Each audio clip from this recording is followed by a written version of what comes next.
Aujourd'hui, on plonge dans Inglourious Basterds, peut-être l'un des films les plus audacieux de Quentin Tarantino. Un film qui mélange histoire, vengeance, tension, humour noir et surtout une idée complètement folle, réécrire la Seconde Guerre mondiale comme si le cinéma pouvait changer le cours de l'histoire. Mais derrière les scènes cultes, il y a un film d'une précision chirurgicale, rempli de symboles, de jeux de pouvoir et d'une réflexion sur ce que les images peuvent faire au monde. Bienvenue dans cette analyse complète. Le film s'ouvre sur ce que peut être la meilleure scène de la carrière de Tarantino, la rencontre entre le colonel Hans Landa et un fermier français. En quelques minutes, tout est posé, le ton, la tension et le rôle central du langage. La scène est un duel, mais pas un duel d'armes, c'est un duel de mots. Landa a fait son faux sourire, sa politesse excessive, ses changements de langue, utilise la conversation comme une arme. C'est Tarantino qui nous montre que dans ce film, le danger ne vient que dans la brutalité, mais dans le langage du contrôle du jeu psychologique. Cette scène n'est pas seulement un prologue, c'est une déclaration d'intention. Puis on rencontre les Bastards, donc les bâtards en anglais, excusez-moi de mon langage. Un groupe de soldats américains dirigé par Aldo Ren, joué par Brad Pitt, dont la méthode est simple, rendre les nazis aussi terrifiés que possible. Là où Landa représente la froideur bureaucratique du pouvoir nazi, les Bastards incarnent l'exact opposé, un chaos sanglant, brut, presque mythologique. Tarantino joue ici avec les codes de western et du film de guerre. Les Bastards ne sont pas réalistes, ils sont des figures, des légendes, presque des super-héros du cinéma. Ils ne représentent pas l'armée américaine, ils représentent le fantasme du spectateur, car leur violence n'est pas politique, elle est cinématographique. On applaudit, on rit, on grimace. Et c'est là tout le piège. Tarantino nous montre à quel point le cinéma peut nous faire aimer la violence, tant que ce sont les méchants qui la subissent. Mais au cœur du film, il y a elle, Shoshana.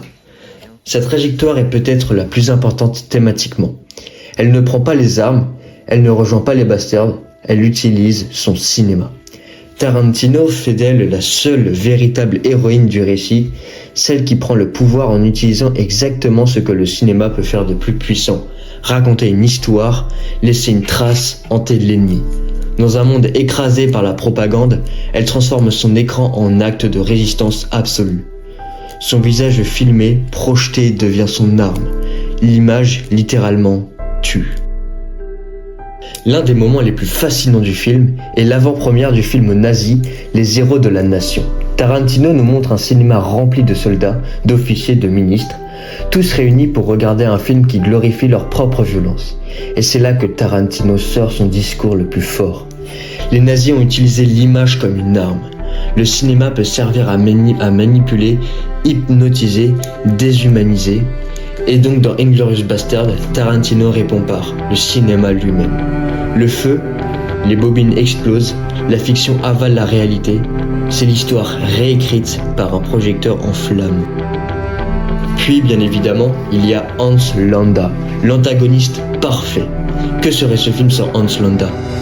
Probablement un film 2 fois moins bon. Il est l'un des antagonistes les plus dangereux du cinéma moderne. Pas parce qu'il est fort ou charismatique, mais parce qu'il maîtrise le récit. Il domine les scènes comme un réalisateur domine son plateau.